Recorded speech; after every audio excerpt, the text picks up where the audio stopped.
자정사혈의 순서와 요령에 대해서 말씀드리겠습니다. 지금까지 말했던 그 모든 것이 자정사혈의 순서와 요령이라 할 수도 있습니다. 몇 가지 더 세부적으로 정리해 본다면, 먼저 사혈할 위치를 정하여 부항의 공기압을 건 상태로 1분 정도 지나서 부항을 떼어보면, 꼭 1분이 아니라도 괜찮고 30초 정도도 괜찮습니다. 부항을 떼어보면 둥근 불그스레한 자국이 생깁니다. 자국의 색깔이 진하고 어두울수록 어혈이 심하다고 보면 됩니다. 이 자국의 범위 내에서 사혈침으로 골고루 15회 내지 70회 정도, 때로는 80개 정도까지 바늘 구멍을 낸 다음에 바로 그 자리에 그 부항을 붙여서 공기압을 걸면 생혈이 먼저 나오기도 하고 어혈이 뒤따라 나오는 경우도 많고요. 처음부터 시커먼 어혈이 나오는 경우도 있습니다. 심한 경우에는 처음부터 새까만 어혈이 바늘 구멍에 걸려서 나오지도 못하고 애를 태우는 경우도 있습니다. 부항 속에 어혈이 많이 쌓이면 공기압을 푼 다음에 컵을 떼면서, 이 부항컵을 말합니다, 나온 어혈을 솜으로 닦습니다. 이것을 제1부항이라 하죠. 또다시 그 자리를 사혈침으로 고르게 15회 내지 70회 정도 새로운 바늘 구멍을 내고 같은 방법으로 모두 5회 정도 되풀이합니다. 네 곳의 신장혈에서, 신장혈은 네 곳이라고 책에 안내되어 있습니다. 사진으로 보여드리고 있죠. 신장혈 네 곳에서 생혈과 어혈을 합하여 한 컵 정도가 나왔다면 사혈을 중단하고 11점 후에 다시 합니다. 사혈침으로 찌르고 부항을 걸었을 때 20초 내지 30초 정도의 짧은 시간에 부항의 피가 반 이상 고인다면 그것은 대부분 생혈입니다. 다시 말해서 생혈은 빠른 속도로 나오기 때문에 20초, 30초 정도만 지나면 부항에 가득 고인다는 말이죠. 그래서 빠른 속도로 나오는 피는 생혈입니다. 어혈이 아닙니다. 어혈은 1분 내지 5분이 지나야 부항의 반 정도 고입니다. 침구멍을 빠져나오는 속도가 느릴수록 진하고 나쁜 어혈입니다. 이 무슨 말인지 여러분 이해하기 참 쉽죠? 진한 어혈이 나올 때는 약 3분 내지 5분 정도 지나면 더 이상 나오지 않는 경우가 많습니다. 이런 경우는 사혈자리가 식거나 하여 침구멍이 막혔기 때문입니다. 나온 어혈을 닦아내고 그 자리를 다시 침으로 찔러서 자정사혈을 반복하면 됩니다. 이런 방식으로 5회 내지 7회 정도가 적합합니다. 제5부항, 제7부항까지가 적합하다는 말입니다. 그러나 처음 제2부항, 제3부항까지는 어혈은 나오지 않고 생혈이 많이 나온다면 그 자리에는 어혈이 별로 없거나 많지 않다는 신호이므로 일단 사혈을 중단하고 그 대신 어혈이 많이 나오는 곳부터 사혈을 계속하는 것이 좋겠죠. 어혈이 없는 곳에서 공연의 시간과 노력을 낭비할 필요가 없다는 말입니다. 부항은 동시에 4개까지를 사용할 수 있습니다. 이 말은 4개까지의 혈자리를 동시에 사혈할 수 있다는 말과 같죠. 부항 4개를 촉과하여 걸면 견디기 힘들 수도 있고 생혈의 손실이 더 클 수도 있습니다. 아예 처음부터 생혈은 나오지 않고 어혈만 나오는 경우에는 상황에 따라서 부항을 4개 내지 5개까지 동시에 사용할지라도 생혈의 손실은 거의 없고 오히려 사혈 기간을 단축하고 많은 어혈을 뽑을 수 있습니다. 단 부항을 많이 걸수록, 그리고 공기압을 강하게 걸수록 환자가 견디기 힘듭니다. 부항을 붙여서 공기압을 걸게 되면 그 자리가 아프기 때문입니다. 10일 정도의 간격으로 1회 사혈을 하는데 사혈량은 종이컵에 한 컵 200cc 200g 정도로 합니다. 체중은 60kg, 나이는 15세 이상을 기준으로 한 것입니다. 물론 사혈자의 신체 조건이나 건강 상태에 따라 약간은 플러스 마이너스 차이가 있을 수 있습니다. 일주일 간격으로 사혈한다면 사혈량을 조금 더 줄이고 2주일 간격으로 한다면 사혈량을 좀 더 늘려도 괜찮습니다. 당연한 말이죠. 자정사혈로 건강을 얻고자 한다면 마땅히 지킬 것은 지켜야 합니다. 지나친 음주나 과로, 심한 운동을 피하고 규칙적이고 실속 있는 식사를 해야 하며 피로가 쌓이지 않도록 하고 충분한 수면을 취하도록 합니다. 조혈 기능을 잃지 않기 위한 것입니다. 사혈 기간 중에는 찬물이나 얼음, 차가운 음식을 마구 먹지 마십시오. 몸에 해로운 짓은 무엇이든 하지 않는 것이 좋습니다. 그리고 자정사혈에 중독되는 것을 경계해야 합니다. 자정사혈을 시작한 사람들 중에는 마약에 중독되듯이 도취되는 사람들이 많이 있습니다. 그러다 보면 사혈을 너무 자주 하거나 사혈량을 촉구하여 피 부족 현상을 일으켜서 1개월 내지 2개월 정도 고생을 하게 됩니다. 뭐 큰 고생은 아니지만요. 자, 이런 경우에는 현대의학을 도움을 받아서 링겔이라고 하는 영양제를 맞거나 알부민이라고 하는 이 조혈제를 처방받으면 쉽게 해결됩니다. 하지만 특별한 경우가 아니면 링겔이나 알부민 같은 것은 필요가 없습니다. 앞에서 말씀드렸던 1% 농도의 소금물을 기억하시기 바랍니다. 여러 곳을 동시에 사혈하면 생혈의 손실이 더 커지는 이유를 말씀드리죠. 그 이유를 한마디로 말한다면 제1부항, 제2부항에서 대개 생혈이 더 많이 나오기 때문입니다. 무작정 암기하는 것보다는 논리적인 이해를 하는 것이 좋습니다. 어혈이 사혈자리의 겉피부 위에까지 가득 차지 아니한 경우에는 처음 제1부항, 제2부항에서는 생혈이 많이 나온다. 무슨 말인지 이해됩니까? 어혈이 겉피부 위에 있을 때는 바로 어혈부터 나오겠지만 피부 깊숙한 곳이 있을 때는 처음에는 생혈부터 나오고 어혈은 나중에 나온다는 말입니다. 제3부항부터 어혈이 많이 나온다고 할지라도 일단 생혈의 손실은 발생한 것이 되겠죠. 이런 상황에서 사혈량 한 컵을 목표로 하는 경우를 계산해 본다면 부항 하나를 이용한다는 말은 사혈자리를 하나로 한다는 말이고 4개를 동시에 이용한다는 말은 사혈자리를 4곳으로 한다는 말이죠. 그리고 부항을 20에 사용하여 1컵의 목표량을 채운다고 가정해 보겠습니다. 만약 하나의 부항을 20에 사용하여 사혈량 1컵을 뽑을 경우 처음 제1, 제2부항은 생혈이 더 많이 나오고 나머지 제20부항까지는 어혈이 나와서 전체적으로 생혈이 나온 비율은 20분의 2가 됩니다. 즉 20부항 중에서 2부항까지는 생혈이 나왔다는 말이죠. 이에 비하여 4개의 부항으로 4곳을 사혈할 경우에는 4개의 부항을 각각 제5부항까지 총 20에 사용하여 4 곱하기 5가 20이 되겠죠. 20에 사용하여 사혈량 한 컵을 뽑는다면 4개의 부항이 각각 처음 제1부항, 제2부항에서는 생혈이 나오므로 전체적으로는 8회의 생혈이 나오는 셈이 됩니다. 따라서 전체적인 생혈의 비율은 20분의 8이 되어 부항컵 하나만을 가지고 한 자리를 사혈했을 때에 비하면 4배의 생혈 손실이 따른다는 계산이 나옵니다. 이렇게 말로 설명하니까 금방 이해 안 될 수가 있는데 이거 뭐 간단한 겁니다. 그러나 처음부터 생혈은 거의 나오지 않고 어혈만 나온다면 부항의 수, 다시 말해서 사혈자리의 수에 관계없이 생혈의 손실은 별 차이가 없습니다. 자정사혈에서는 생혈의 손실을 줄일 수 있는 지혜가 매우 중요합니다. 그렇다면 정도의 생혈 손실을 감수하면서까지 부항을 동시에 여러 개를 사용하는 이유가 무엇이겠습니까? 부항을 4개까지 사용한다고 말씀드렸죠. 전문가는 6개, 7개까지 사용하기도 합니다. 사혈량 한 컵의 목표를 빨리 달성하기 위한 것입니다. 부항 하나로 한 자리를 사혈하는 것보다는 여럿으로 여러 자리를 동시에 사혈하면 같은 시간에 더 많은 양의 어혈을 뽑아낼 수 있는 것은 너무도 당연한 말이죠. 어느 쪽을 선택할 것인가는 상황에 따라서 스스로 판단해야 합니다. 생혈의 손실이 지나치지 않는 범위 내에서 스스로 판단하시면 되는 겁니다. 기본 사혈에서는, 다시 말해서 신장과 위장의 사혈에서는 초보자의 경우는 보통 2개의 부항을 동시에 사용합니다. 특히 신장혈을 사혈할 때는 신장이 둘이기 때문에 그리고 척추를 중심으로 하여 좌우로 평등한 사혈을 하기 위하여 최소한 2개의 부항을 동시에 사용합니다. 복잡하게 생각할 필요 없이 초보자는 부항 2개를 가지고 사용하면 적합합니다.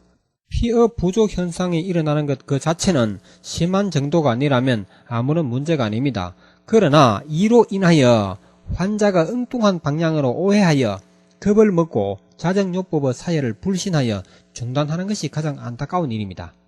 무병장수할 수 있는 행운을, 목숨을 구할 수 있는 행운을 스스로 포기하는 일이기 때문이죠.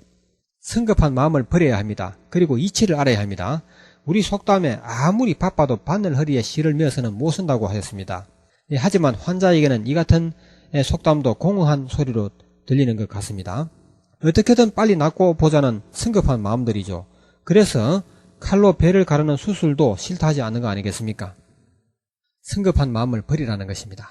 신장의 크기를 보면 자신의 주먹 정도에도 못 미칩니다. 하지만 이곳의 어혈을 모두 치우려면 외상보다는 더 많은 시간과 노력이 필요합니다. 왜냐하면 신장 속에 있는 어혈을 치운다는 말은 몸 전체의 어혈을 치운다는 말과 거의 같다고 생각하면 됩니다. 왜 그렇겠습니까? 인체는 국가처럼 유기체의 조직체라고 했죠. 신장에 어혈이 많다면 신장이 아닌 다른 곳에도 의혈이 많다고 보아야 합니다. 서울 시내에 노숙자가 많다면 그 나라의 다른 도시에도 노숙자가 많다고 보아야 하겠죠. 서울의 노숙자를 줄이기 위하여 서울 주변에 아파트와 주택을 대략 건설하여 이들에게 주택을 마구 제공한다면 서울의 노숙자는 감소하겠지만 시간이 지나면서 지방의 노숙자들이 서울로 몰려올 것입니다. 서울에 가면 주택을 주더라 해서 몰려오겠죠. 그래도 계속 주택을 건설하여 노숙자들에게 제공한다면 결국 서울은 물론 전국적으로 노숙자는 감소할 것입니다. 그러나 지방 중소도시들의 노숙자들 중에는 끝까지 서울로 이동하지 않겠다는 사람들도 많죠. 이들을 위해서는 이들이 노숙하는 지방의 중소도시나 바로 근처에 주택을 공급해야 합니다. 인체의 의회를 국가의 노숙자에 비유하는 것이 적절하지는 않겠지만 감소하게 하는 원리는 비슷하다는 것이죠. 신장 근처에 자정사열을 실행하여 신장의 의회를 제거하면 다른 곳의 의혈이 이곳 신장으로 서서히 또는 빨리 이동해 옵니다. 계속 사열하여 신장을 청소한다면 신장은 물론 몸 전체의 의혈을 줄이는 결과가 됩니다. 전국의 노숙자를 줄이는 결과가 같다는 말입니다. 그러나 끝까지 신장으로 이동하지 않는 의혈들이 몸 곳곳에 있습니다. 아무리 서울에 가면 주택을 준다 할지라도 서울로 이동하지 않는 노숙자들도 있겠죠. 이와 마찬가지로 신장으로 절대로 이동하지 않은 의혈들이 몸 곳곳이 있다는 말입니다. 이들은 신장이 아닌 다른 곳을 사열하는 방법으로 제거해야 합니다. 이 같은 기본적인 사실을 망각하면 자정요법에서 실패할 수 있습니다. 저승에서 후회해도 소용이 없습니다. 모세 혈관을 막았던 의혈이 빠져나가면 그곳에는 맑은 피가 흐르기 시작하여 일대에서 죽어가던 장기세포들은 가뭄의 비를 만난 듯이 소생하여 장기의 기능을 되살리게 됩니다. 장기세포가 살아나는 것이 장기 기능이 살아나는 것이죠. 모세 혈관의 분포 방식에 대해서 이야기하겠습니다. 온몸에 모세 혈관이 어떻게 펼쳐져 있는지 알아둘 필요가 있습니다. 이것은 피가 흐르는 길을 알아두는 것입니다. 핏길을 안다면 의혈이 흐르는 길도 아는 것이죠. 의혈도 혈관을 따라 핏길을 따라 느리게 움직이거나 모세 혈관에 막혀 있습니다. 인체의 구조는 국가나 국토지리의 구조와 비슷합니다.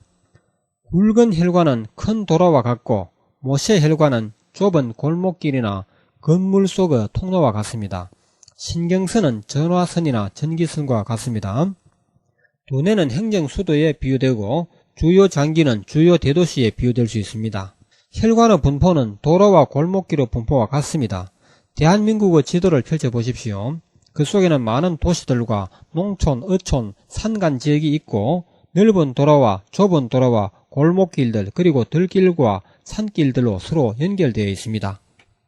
이 대한민국의 땅덩이를 우리의 몸뚱이에 비유한다면 인구가 많이 모인 서울, 부산, 광주, 대전 등의 대도시는 인체의 두뇌, 심장, 간, 위장, 콩팥 등의 주요 장기로 비유할 수 있고 농촌이나 산간 지역은 인체의 근육이나 일반 그 살덩어리, 피부에 비유할 수 있고 고속도로나 주요 간선도로는 인체의 굵은 혈관에 비유하고 좁은 길과 골목길은 인체의 모세 혈관이라 할 수 있습니다.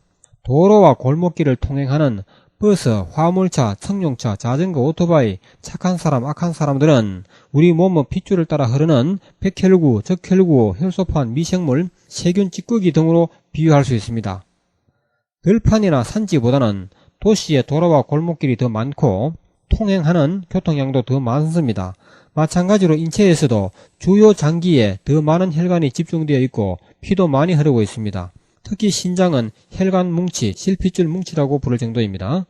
대전이라는 도시 하나를 인체의 장기 하나, 신장이라고 가정한다면 대전이라는 도시에 그 속에 있는 수많은 빌딩과 주택에 인구와 물자가 흘러들고 흘러나오기 위해서는 도로와 수많은 골목길이 어떻게 분포되어 있는지 생각해 본다면 신장 등의 장기 속에 핏길이 어떤 모습으로 분포되어 있는지 쉽게 짐작할 수 있을 것입니다. 서울시, 대전시와 같은 도시 속에는 큰 길과 좁은 길이 있듯이 신장 속에도 굵은 혈관과 신동맥과 신정맥을 말합니다. 굵은 혈관과 좁은 모세 혈관, 여기서 말하는 모세 혈관은 사구체를 말합니다. 신장 속의 사구체, 모세 혈관이 있습니다.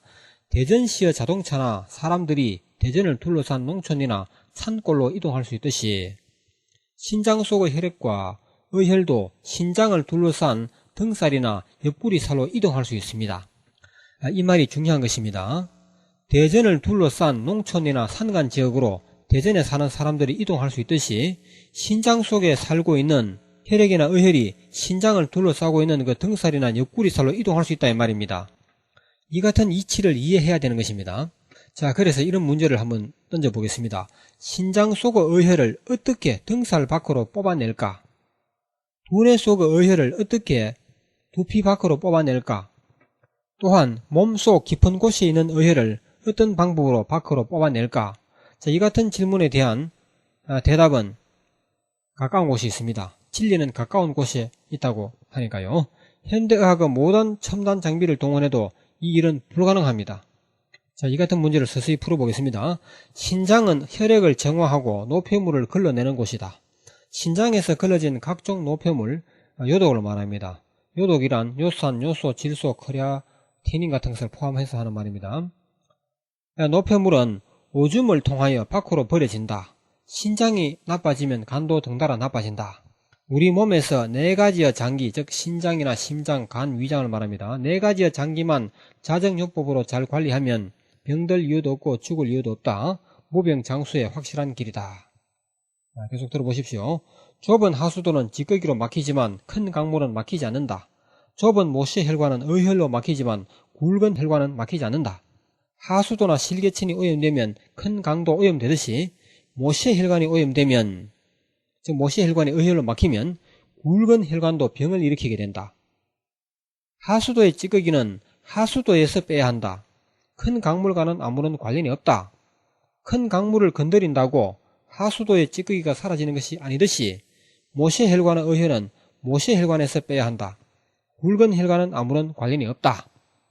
항상 말씀드렸죠. 이 자정요법은 복잡한 의학용어나 전문 용어를 이용해서 설명하는 것이 아니고 평범한 자연의 현상을 그대로 가지고 설명한다고 그랬습니다. 자, 이점에서 중요한 결론을 내리겠습니다. 굵은 혈관이 병드는 이유는 모세혈관이 먼저 막히기 때문임을 현대의학은 알아야 한다는 것입니다. 그 이유를 2가지로 설명하겠습니다. 굵은 혈관이 병든다는 말은 동맥경화증이라든지 관상동맥경화증 같은 그런 용어가 있죠. 자, 그 한 가지 이유는 굵은 동맥혈관을 통과한 혈액은 수많은 모세혈관으로 분산되어 흘러갑니다. 이때 모세혈관의 대부분이 막혔다면 동맥혈관의 피는 빨리 흐를 수가 없기 때문에 고혈압이 발생할 뿐만 아니라 동맥혈관의 벽에 침전물이 달라붙기 시작하여 동맥혈관이 좁아지거나 막히게 됩니다. 이는 마치 강물의 흐름이 정상보다 느려지면 물속의 모든 흙먼지와 찌꺼기들이 강바닥에 침전되어 쌓이는 현상과 같습니다. 자, 2번째 이유를 말씀드리죠. 굵은 혈관에도 수많은 모세혈관들이 있습니다. 이 모세혈관들이 많이 막히면 굵은 혈관은 혈관벽이 허물어지고 돌출되거나 갖가지 병적인 현상을 일으킵니다. 이 같은 이치는 심장도 마찬가지입니다.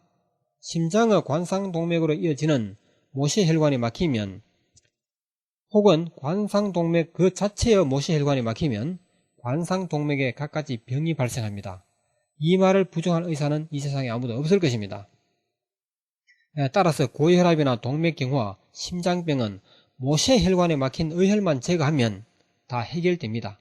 모세혈관에 막힌 의혈이 모든 원인이라는 것이죠. 자정요법을 모르는 의사는 당연히 이 사실도 모르고 있습니다. 또 다른 예를 들어서 설명드리겠습니다. 대전 시민들을 괴롭히는 인간 쓰레기들이, 즉 범죄자를 말합니다. 인간 쓰레기들이 대전을 빠져나가려면, 이게 인간 쓰레기라는 말은 우리 인체의 의혈에 비유한 것입니다.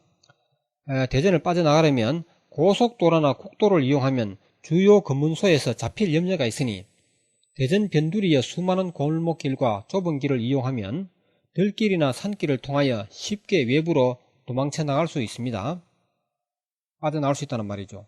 이때 모든 경찰 병력을 동원한다 할지라도 대전의 외부로 빠져나가는 수많은 골목길과 좁은 길을 다 차단하기는 어려울 것이다. 수많은 작은 들길과 산길도 차단하기 어렵습니다. 큰 길을 이용하지 않고 수많은 골목길을 통하여 외곽지의 좁은 들길과 산길을 이용하여 빠져나가는 것이 가장 안전하고 확실합니다. 속도는 물론 느리겠죠. 모든 도시는 대전뿐만이 아니죠. 모든 도시는 그 외부로 빠져나가는 수많은 좁은 길과 골목길이 있습니다. 마찬가지로 인체의 모든 장기는 그 외부로 빠져나가는 수많은 모세혈관들이 있다는 것입니다. 이 사실이 중요합니다. 도시의 모든 길은 변두리의 골목길과 연결되어 있고 또 이들은 수많은 들길과 산길로 연결되어 바다까지 연결되어 있습니다. 바다는 국토 밖을 의미합니다. 우리 몸으로 따지면 몸 밖을 말합니다. 마찬가지로 장기의 모든 모세혈관은 외부의 모세혈관으로 연결되어 몸 밖, 피부, 껍데기까지 연결되어 있습니다. 그 피부에 깔려있는 모세혈관을 통하여 장기의 모세혈관에 쌓여있는 의혈을 끌어내는 것을 바로 자정요법의 사열 혹은 자정사열이라 하는 것입니다. 자, 그렇다면 어떻게 피부에 바늘 구멍을 내어서 몸속 깊은 곳에 있는 의혈이 끌려 나오는지 이해를 하시겠죠? 모세혈관이라는 통로로 나온다는 것입니다.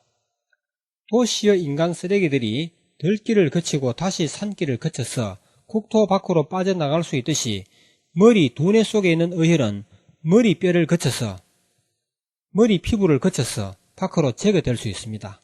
이 같은 자연의 평범한 진리를 생각하지 않는다면 신장이나 두뇌의 모세혈관에 박힌 의혈을 밖으로 뽑아낼 수 있다는 사실을 이해하지 못하는 사람도 많을 것입니다. 진리는 가까운 곳에 있다고 했죠. 신장의 위치에 대해서는 말로 설명하는 것은 별 도움이 되지 않을 겁니다. 교재의 사진을 보면서 거기 해설을 읽어보시기 바랍니다. 사진이나 그림을 보면서 그리고 해설을 읽어보아야 할 그런 부분에 대해서는 말로서 설명하지 않겠습니다. 앞으로 계속 그렇게 하겠습니다. 집안에 있는 쓰레기는 내다 버려야 하듯이 몸속의 쓰레기도 내다 버려야 합니다. 집안의 쓰레기를 버리지 않고 없앨 수 있는 방법은 없습니다. 불태워서 없애는 방법도 있겠지만 불에 타지 않는 쓰레기도 얼마든지 있죠. 마찬가지로 인체에도 내다 버리지 않고서는 절대로 치울 수 없는 의혈이 가득 차 있습니다. 불에 타는 쓰레기를 할지라도 집안에서 태운다는 것은 위험하거나 해롭습니다. 마찬가지로 우리 몸속에 있는 의혈도 뽑아서 내다 버리는 것이 가장 효과적이고 안전합니다.